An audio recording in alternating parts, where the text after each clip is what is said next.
Back at the Bloody Knuckle Garage, we got the engine out and we were having a really productive time, so I kind of moved ahead here to my troubleshooting. I had to raise the car up a couple more inches to get it out with the turbo still on, but I managed to.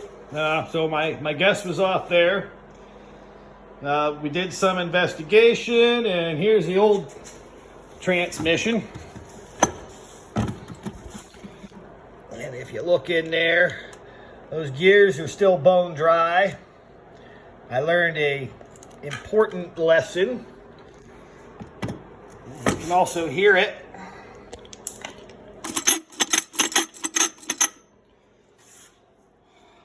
You got to check the fluid in the transmission also. You just can't fill up the differential and believe your transmission's good. That's what I did, and I burn up my transmission. Now, fortunately, I have this other transmission to go with. And then I'll take that transmission, and depends upon how brave I'm feeling or whatnot, I may overhaul it myself, or I may pay a professional to do it.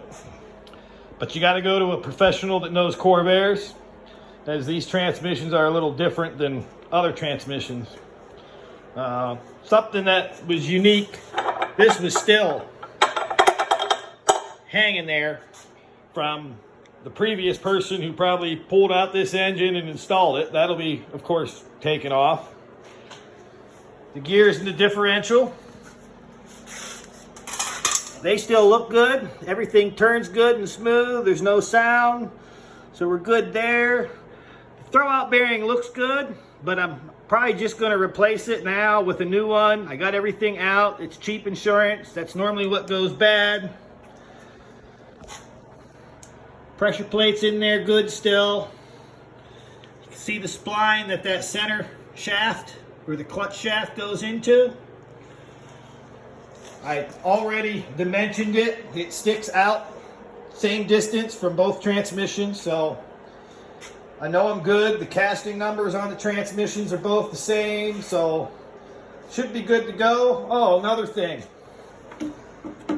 Person who did, whoever was the last one working on this transmission,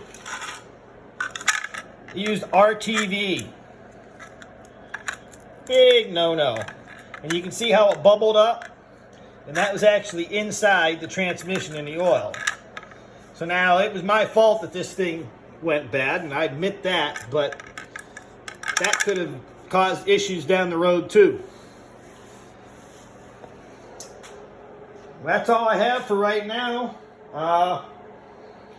So signing out, and it's time for a cigar and a bottle of beer.